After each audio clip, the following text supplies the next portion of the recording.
Welcome to Chalk It Out, where we spill the tea on what it's really like to be an educator. Hi, I'm Mallory. And I'm Greta.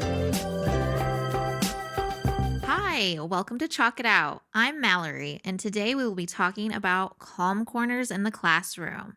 So, what is a calm corner? It is a place where students can go when they need a place when they're having really big emotions. Maybe they're sad.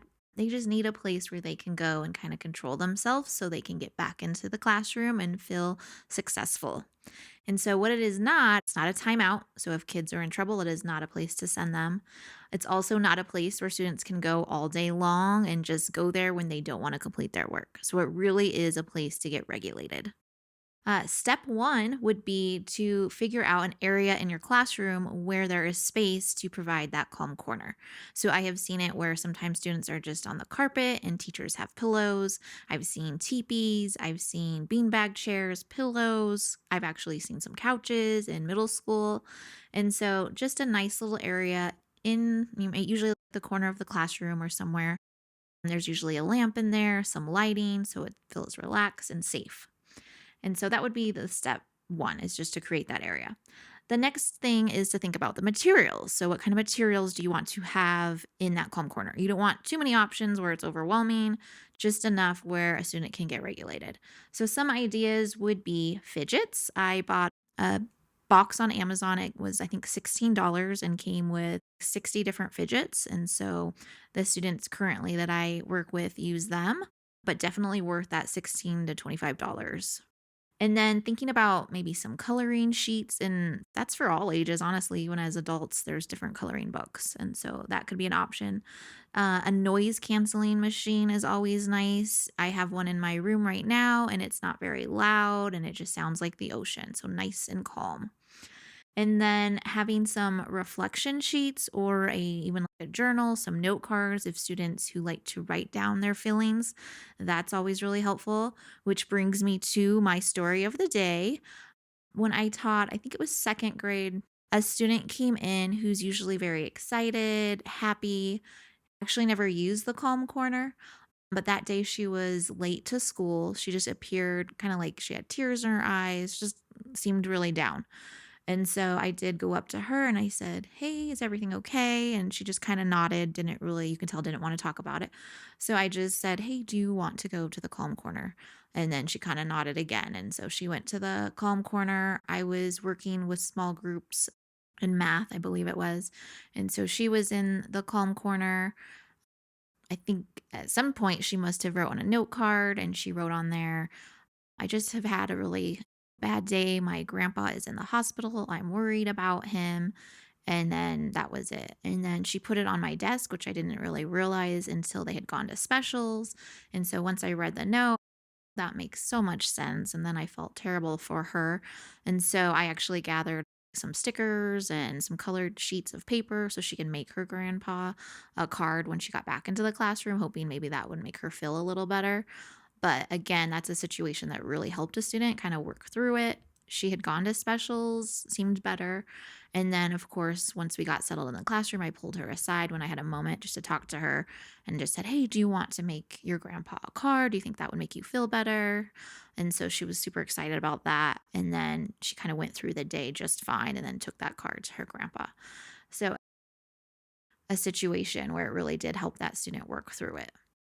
Other materials, so just thinking about stuffies, the only thing with things like stuffies and pillows, just make sure you're able to wash them because of all those germs and things that are easy to clean with Clorox wipes. The other thing to have in there, which is really important, is to have some kind of timers. They have sand timers that are 2, 3, 5, 10 minutes long. I also like the visual timers for students who maybe don't know how to tell time yet, or just some of those students who are struggling with executive functioning because it's color coded and it'll tell you how many minutes have left and they can really watch the colors fade. And so those are really helpful. And then having some different books as options in there that are culturally responsive, making sure that you're including students with different genders, races, disabilities, and then just some emotional regulation books in there as well. You can also work with the school counselor so students understand the zones of regulation and when it's appropriate to use the calm corner. They have really wonderful lessons to help teach that. The last thing I have for materials is just those noise canceling headphones. That way, students can really just focus on themselves, like think about their breathing and not be distracted by the others around them. So that was kind of step one, is just setting it up and the materials. Step two would be establishing the guidelines for your classroom. And so the first thing is who gets to use the calm corner. And so, again, going over this is a time when students are having those big emotions. It is not a time when you are struggling and you're being challenged and don't want to complete work. And so, really getting that through to students. And then, how long you want students there for. That's really important because there's usually a few students who just like to hang out there all day long. And so that is not, again, what this is for. So making sure you do have those timers and they're using them correctly. Whether it's, I would usually do anywhere from 3 to 7, just depending on the students in my class that year. Also, modeling what it looks like when you go to the calm corner. So you go over there, you turn on the timer, you can write, you can read, you can practice your breathing exercises, whatever it is. But then once the timer is up, you clean up and you go back to class. And so just modeling that for them so they can actually see it. And then how does this calm corner fit into our classroom culture? Going over, we are a community. It is not fair if one person gets to hang out there, for 25 minutes when someone else really needs to use it. So being mindful of the others around you, taking some leadership and making sure maybe, hey, I noticed you're over there. Can I have a turn? And then hopefully they leave. But just working as a community to make sure it is fair and equitable. And so that's really important. Another thing is to actually go through some different scenarios. So, one, I might mention the story about the student that I had and said that is a perfect time for that student that needed it that day, and it actually helped her.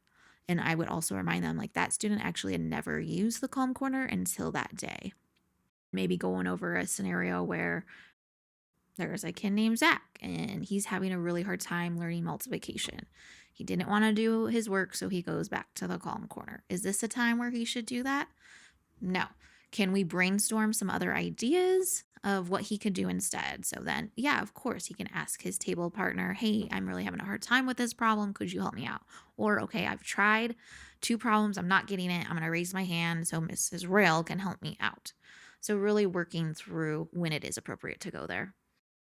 And then step three would be to monitor that calm corner. So I have seen teachers who will introduce it. They do a fabulous job at the beginning of the year and then they forget about it.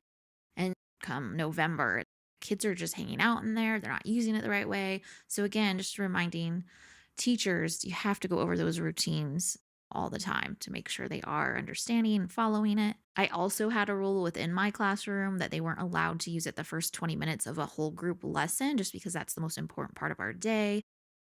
But then after that, they were welcome to go and use it unless it was an emergency. If I could obviously tell there was a situation that child really needed to go there, I would go up to them privately and be like, hey, do you need this right now? Or do you think you can wait?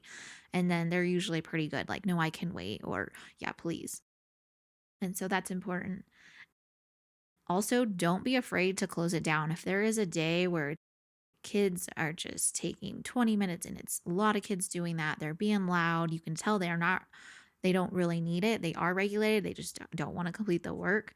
Then it's okay to be like, hey, this is going to be closed for the next hour because I have seen few of you just not using it correctly. I had another situation where I think there were 2 item fidgets that were stolen. And so, I had a little meeting after lunch and I was like, this really makes me sad. I use this money out of my own pocket. And so I would really appreciate it if whoever took it was just honest and put it back in there, and then I will open up the calm corner again. And so, sure enough, by the end of the day, the 2 fidgets were sitting on my desk. And so I don't know who it was. And I honestly didn't care at that point. I was happy that they returned them. And then the calm corner was back open the next day. The last thing is, I know a lot of people are like, oh, that's just for elementary students. Not necessarily. I have seen them successful in middle schools if you go over your guidelines and expectations when using the calm corner. Having probably some more breathing techniques. You could have magazines in there. Middle schoolers still love fidgets. I would say they use them more than my elementary school students. And I have seen couches and things for even like middle school and high school. So that makes it kind of fun and a nice place just to go and relax and maybe like just take three real quick. And so, yes, that is Calm Corners. Please reach out if you have any other ideas or post pictures on our blog. Thanks for joining.